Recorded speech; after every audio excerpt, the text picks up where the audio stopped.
Well, today I'd like to do a little switching. Clinchfield. Some of the old-timer type of locomotive and cars. Let's get this engine, let's get this locomotive going through the startup procedure. A few things I'd like to cover today.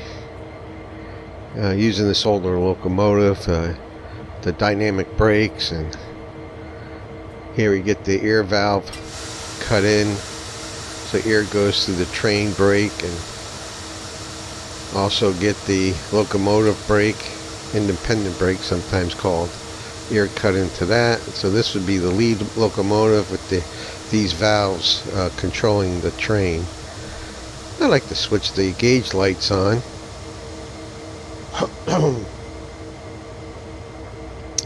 And here, take a look at the gauges. You notice in the older locomotive it doesn't have as many gauges, and we're going to use this selector, a little different from the modern ones. That selector, you select it two because we got two locomotives.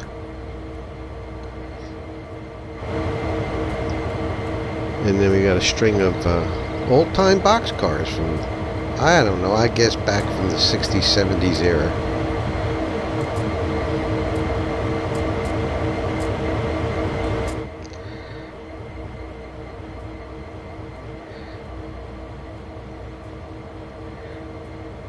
We want to check our valves, release the train brake, and then go look at the brake pressure coming up, the red needle. It tells us what's in the brake pipe. The brake pipe going all the way down through the locomotive, all the way down through each car, all the way back to the caboose. And then once we release, we got a few pounds of pressure still on the brakes. On these older trains where we didn't have the equalizer reservoir to help with dispensing of the air and building up, we have to kind of wait on it, and so it has kind of a bit of a delay. Checking out the caboose. One of the wonderful fun things about these old time is they had cabooses, and I don't know what it is about cabooses. Everybody loves them. It gives a personality, I think, to the train, and of course, that's where your crew could camp out and work from, and keep an eye on the back end of the train. So we're going to have to switch a little bit with the caboose. So this is going to be different from the other type of switching we do in modern day. Still waiting on the brake to release all the way down through as the air pressure releases all the way through all the cars. It's kind of funny because what's actually happening is the air pressure is building up through the brake pipe all the way through the cars, but when it gets to the 90 pounds per square inch on the brake pipe, the triple valve will release the brake caliber. So it's the magic of the air brake system. I think many of you understand. If not, I have several other videos talking about brakes, air brakes, and how they work. The idea behind it is you want the brakes to automatically apply if for some reason a line gets cut and there's a release of air. And so it's the pressure in the pipe that releases the brake calibers, and a lack of pressure, a reduction of pressure, is what puts the brakes on. Because each car has its own caliber, has its own reservoir, which will operate off of what it senses from the brake pipe. So it took a while to get moving, and here we go. We're on our way. Clinchfield, oh gosh, I love this. It's a mountain railroad. I love being old time and take my imagination back to the 1970s and having a caboose, and it's a coal mine railroad. Really, it's basically a one commodity railroad with just being coal being delivered. But we do have some refrigerator cars and some box cars. Obviously, these far off mining camps in different areas of the mountain, they're going to need supplies. So there isn't a lot in the way of spurs to to make deliveries on this railroad. Making this particular route, this offering, not one that you would have a lot of opportunity, a lot of operational opportunity for switching, because basically it's a one commodity railroad. So as we kind of go down, we have to apply some of the locomotive brake.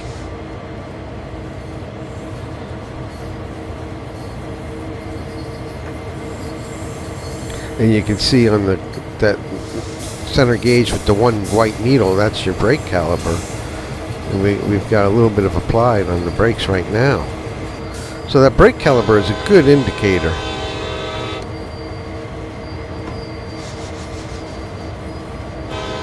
These back road crossings, they kind of sneak up on you when you're coming around the forest bends and the mountain bends and trees and rocks and everything is hard to see. It's all part of getting to know your route.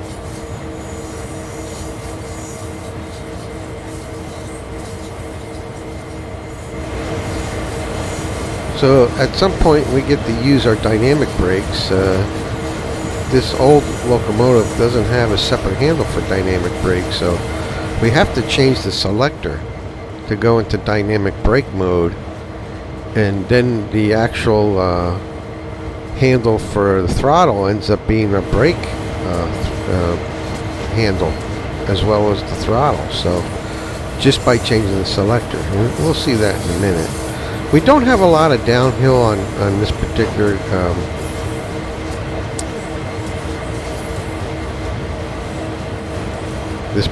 run that we're doing, so there's not a lot of downhill, so it gives us a chance to kind of go through and show how we use the dynamic brakes. But when you some of the other runs, services and stuff, there's a lot of downhill. You can use the dynamic brake very successfully almost all the way down. A lot of fun doing it in this old engine.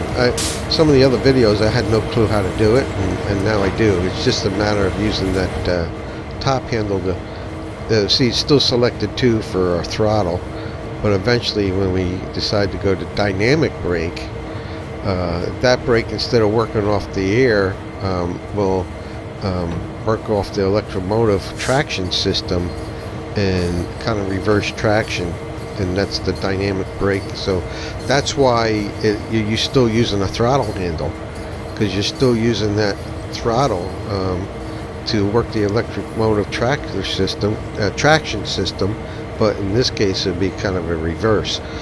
So using the handle selector to do that is how we do it. I've heard some people talk and say that you can't use both that and the pneumatic brakes. You can't use the dynamic brakes at the same time you're using air brakes. I don't know why he said that. I don't know. It doesn't seem to me that that's true.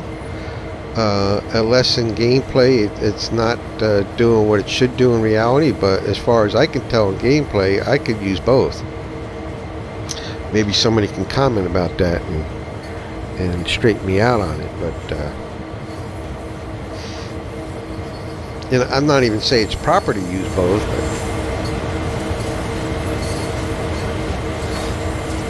But a lot of times when you're not paying attention and the dynamic brakes is just not doing it, you can throw a little of the air brakes on to help you out.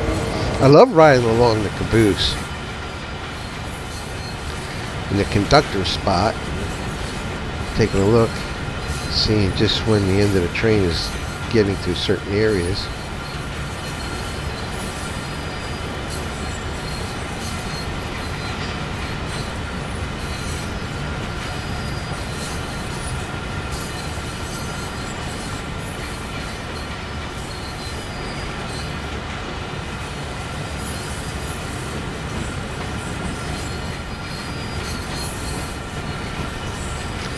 Now, along with the box cars and refrigerator cars, we do have a series of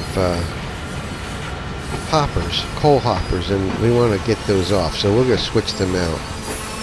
Kind of sitting at the points right now, right on top of them, so I'm going to let the locomotive know.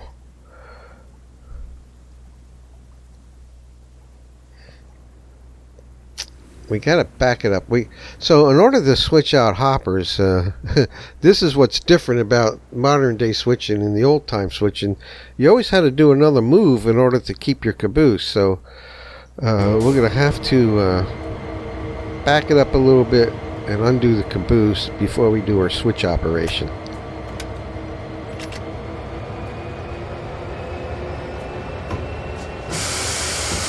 So we kind of went down the track a little further than I intended.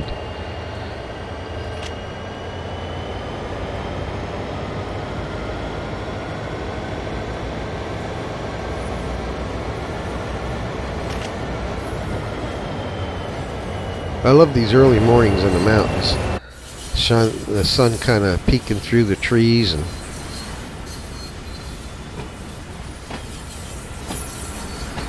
kind of feel the warmth of the day coming in.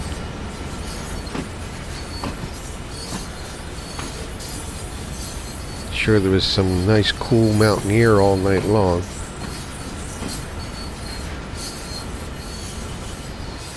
Great time to be alive, great time to work.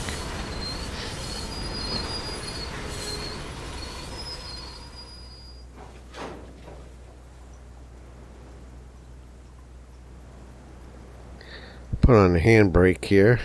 Wouldn't want my caboose to run away on me.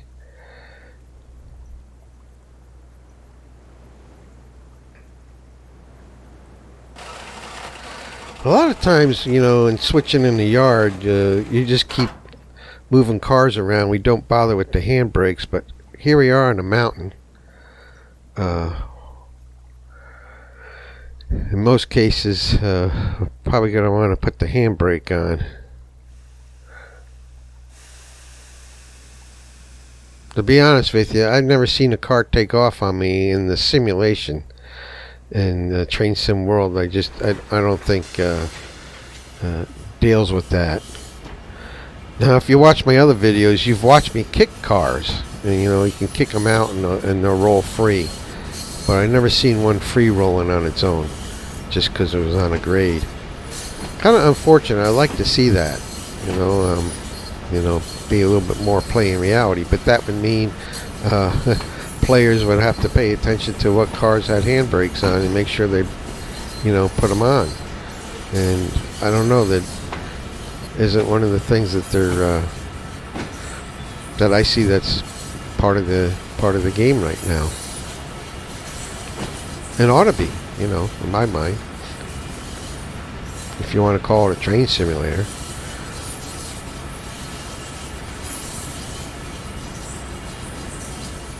I love these old style junctions. I'm coming back up on this again.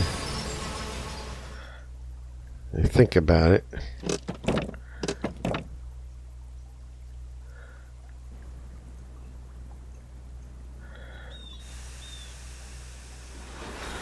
After we push these hoppers out of the way, we gotta detach. Now, it's kind of fun here watching the cars roll by, but I really need to get up there with the cars so I can unhook them and separate these hoppers once I place them on the siding they're supposed to be on.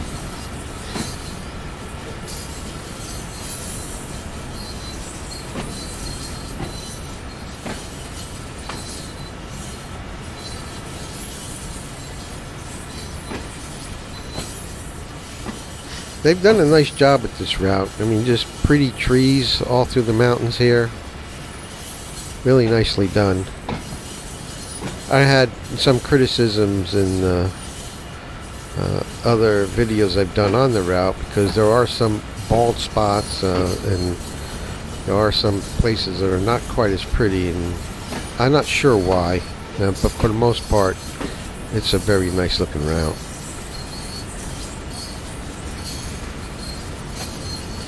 Definitely different from your typical city type of or suburban type of running.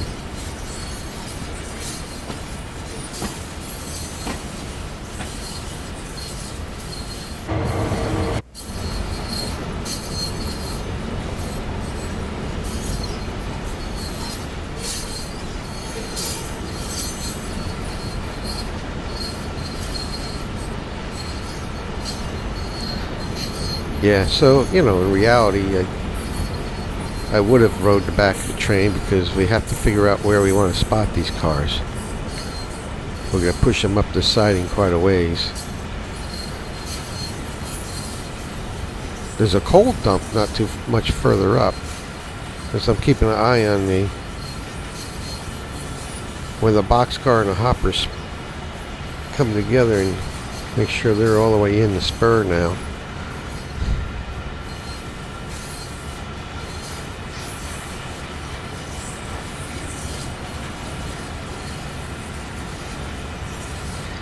Yeah, these mountain scenes really makes for some pretty switching operations.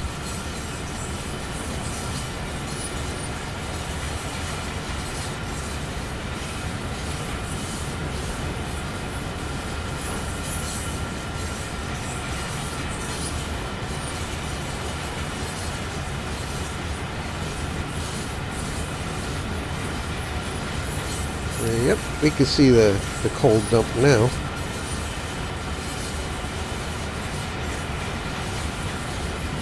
This will be good enough.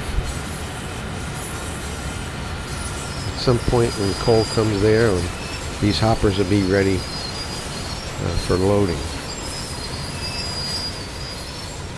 So if you're wondering what scenario did I select, what service, or not scenario, what service am I doing?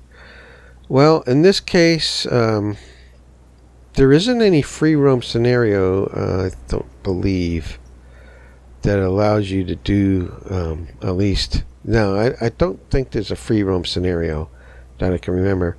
And services have their own issues that I don't care about. You probably heard me talk about them before.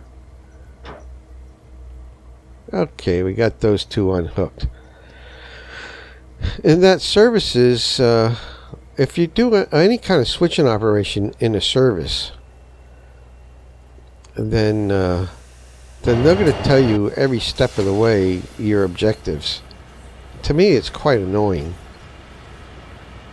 and it takes the fun out of playing and figuring out the puzzle on my own and having the freedom just to do whatever. In this case, I'm wanting to drop those off and do some more switching operations, which means I'm not using a service or a scenario. I had to build my own using the custom scenario editor. So I created it with the editor of my own scenario, starting up that point where we started from, and gave it a mix of mixed freight and hopper cars, with an endpoint somewhere down the mountain, which I'll probably never get to. The intent is just to switch some of these boxcars out as we go down, or as we go along, I should say. Yeah, here we are, which this is the big thing that makes switching in the old days a little different. I gotta go get that caboose now. I don't want to go out without it.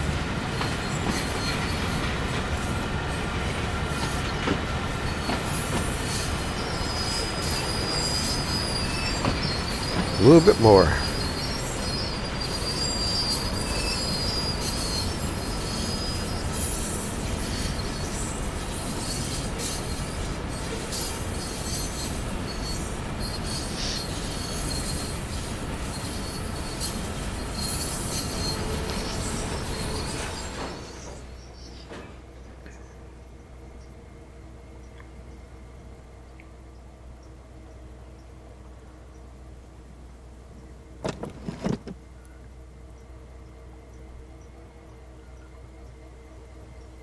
I tell you, this Train Sim World 2, the modeling is tremendous.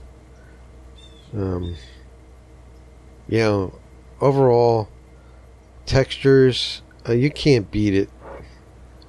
For some reason, this knuckle's stuck. In fact, I think what I found was, for some reason, in the Clinchfield with the older boxcars, the animation on the couplers isn't quite up to snuff. It's not, because that coupler is actually open right now, but the hand doesn't show it to be open. I think what I found is the animation on the couplers isn't quite the same as we find in all the other modern day boxcars and locomotives in Train Sim World 2.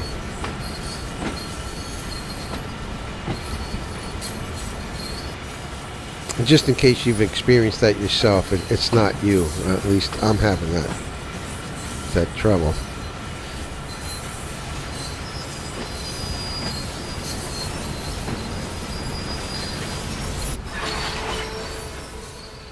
But they coupled up good. And of course, I don't want to forget to release the brake.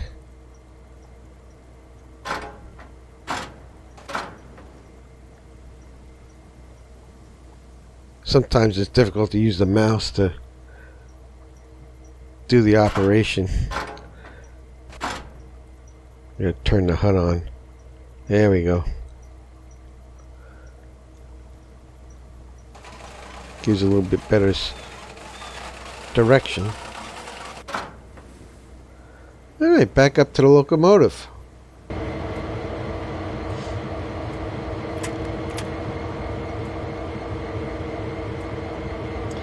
Release the locomotive brake, release the independent brake, let the pressure off. The calipers, and of course the brake pipe goes up to 90 as it should.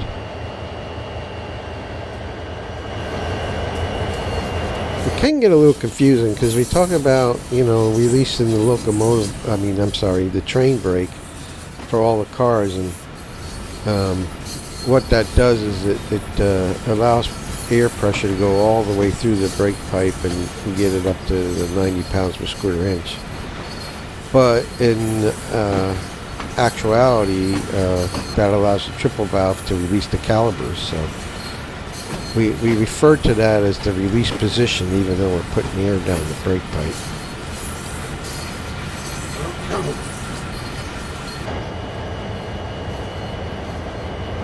Continue on with the beautiful mountain morning views.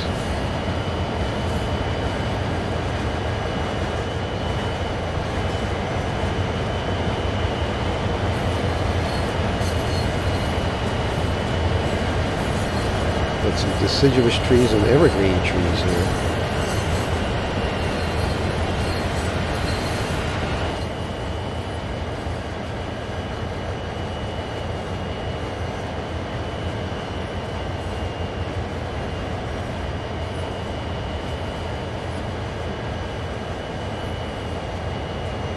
The sun's up and we've had pretty good sunshine, but there's parts of the mountain that get still in the shade.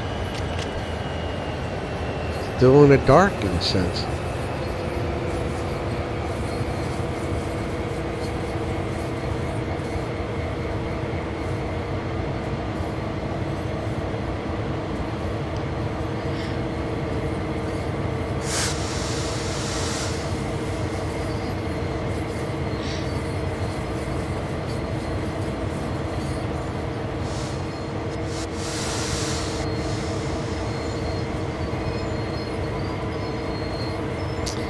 Just for fun, when I created the scenario, I did put some other cars on the route.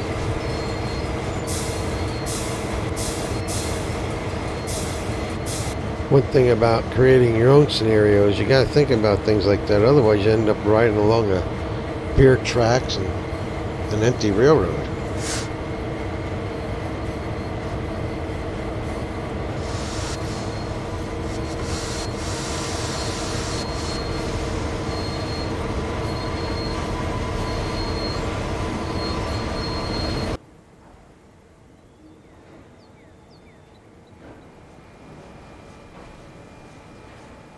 Huh. A fire bucket out in the middle of the woods here. I jumped off the caboose. You don't know what you're going to run into. I was looking for snakes. That's one thing they hadn't really done much of. You don't see many cows and deer and other kind of animals. In fact, on this railroad I hadn't seen any. It'd be fun to have a bear. That would be fun. So I just want to switch out a couple cars here.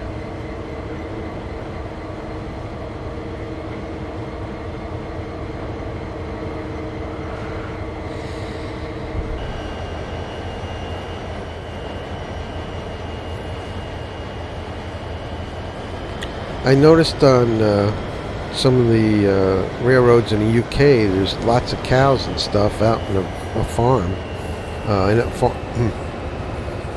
out in the fields of the farmland.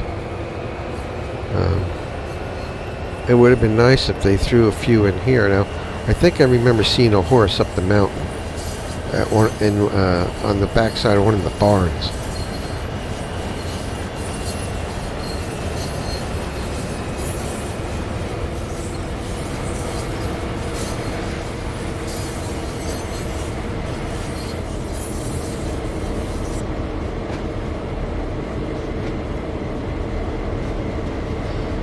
Now I'm going to drop these two cars off.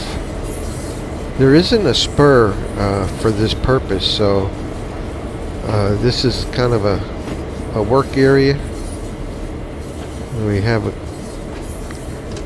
track goes into double tracks, triple track actually, and we can drop off our supply cars here. And the workers can get to them, and then we can come get them at some other time and day.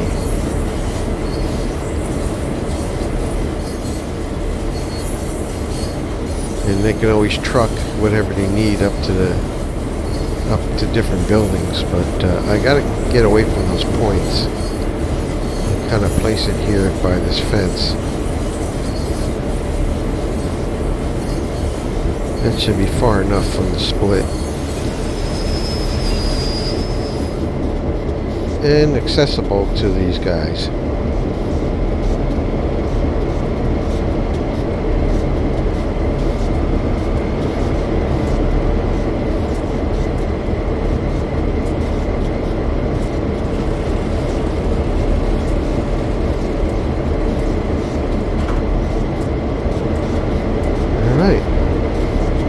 Should be all set now.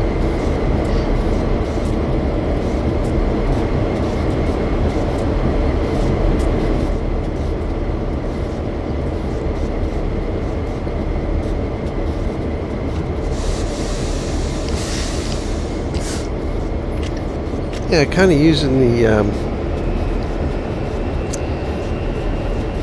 by using the scenario editor,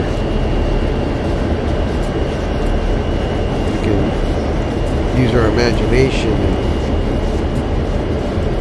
determine our own drop-off points and run freely.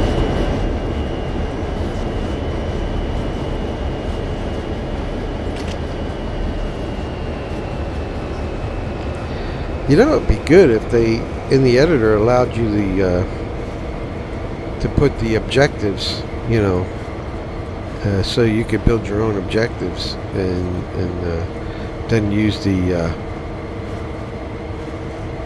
T key that brings up your objective list. And if you built your own, then you could go through and look at, you know, the objectives as you check them off. My problem with the objective list is that we have in the services is not the list. It's kind of nice to have that. It's that they include the trivial stuff in the list, like starting the engine, stopping the engine, going up 100 yards, turning the points. All that is trivial stuff. It's not the true objective. I mean, they're tasks, but we don't need all those tasks to be on the list. We just need the objective of dropping two cars off, maybe by car number, at a particular location. That's all you need in the objective. And it'd be nice in the scenario under if they allow you to build your own objective list. Whether or not it registered is not what I'm talking about. Just so I can hit the T thing and look at what the next objective is, and whether it checked it off or gave you a scoring point. I don't care about that. If it did, that's fine too. But just be able to kind of build your own. And so I imagine, though, as time goes on, and the scenario editor is just new for us now in the last few months, a year, I guess, and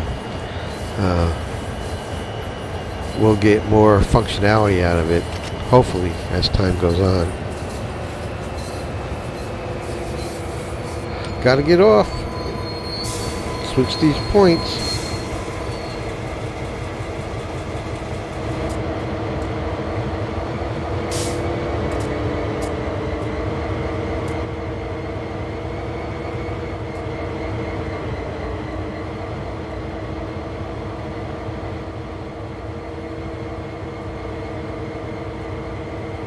Okay, come on.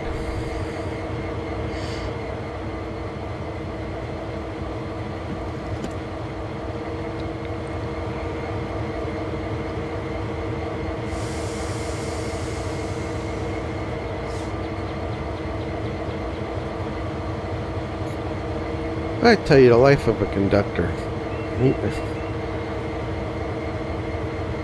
They run their legs off and they stand around waiting for the engineer. Get a move on it.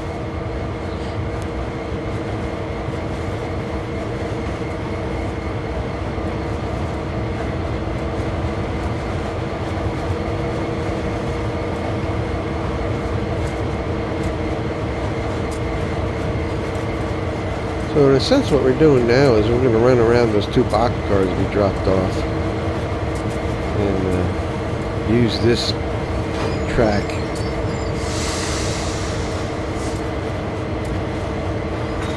As soon as I get off the points, use this track as our running track.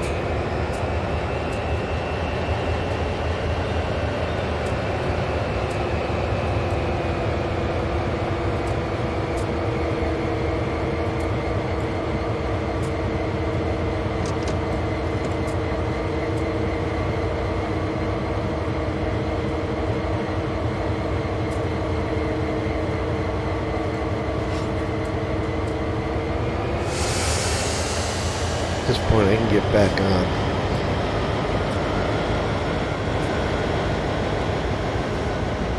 Yep, wanted to check on that one first.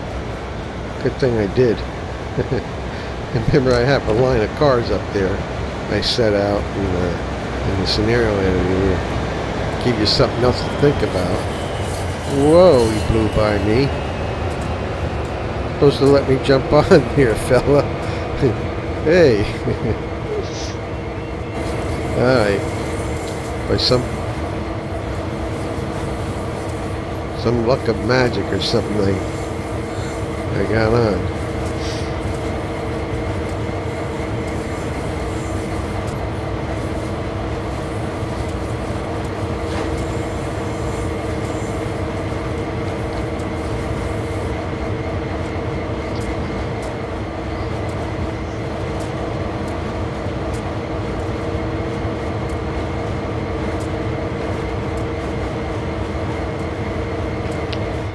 I think like would be the case of any route.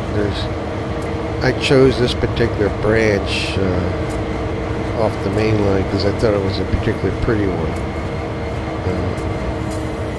One of the other ones had a lot of bald spots on the mountain, and the trees weren't as pretty, and not my favorite branch to get on, at least scenery-wise.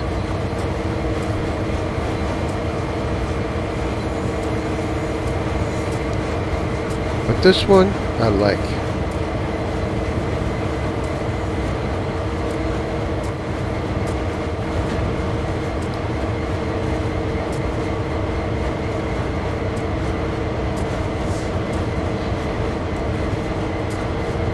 So how's that for switching? We did a line of hopper cars, empties, and got them up to one of the spurs with the coal dump, and got a couple box cars dropped off at the workers' warehouse.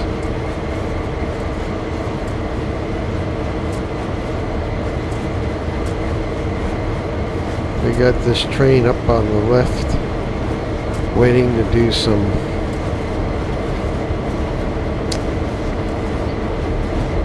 coal pickup.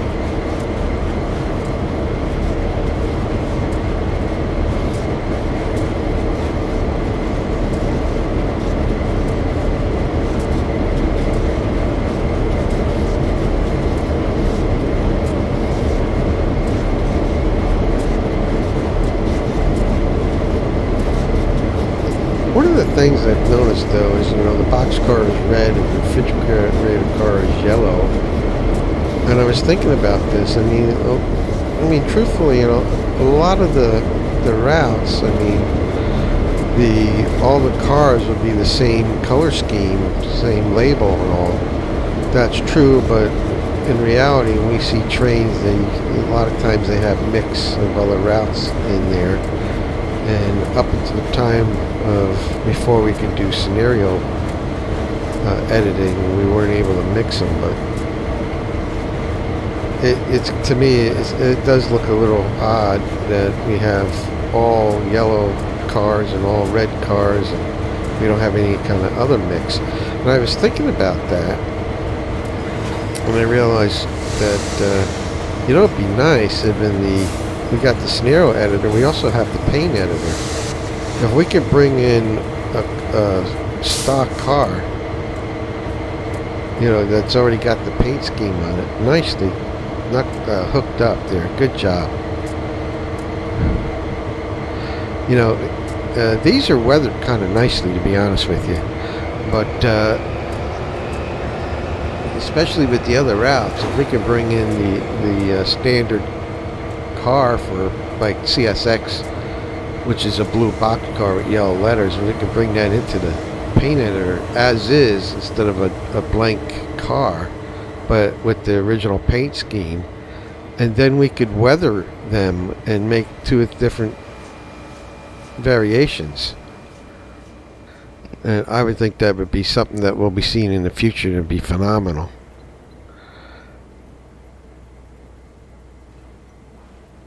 Anyway, hope you enjoyed that switch in, and we'll catch you next time.